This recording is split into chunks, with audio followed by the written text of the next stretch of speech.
Bonjour! It's getting to that magical time of the year where show-stopping desserts take the center stage.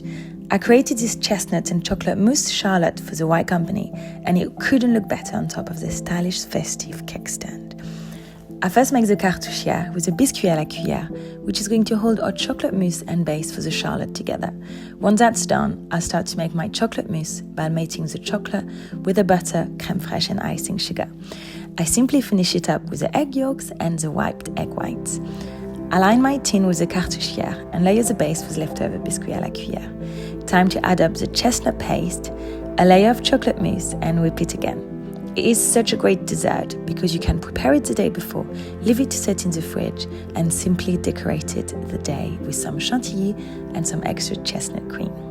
I sprinkle it with some icing sugar, et voilà, a stunning, chic and chocolatey showstopper for your Christmas table. Bon appétit!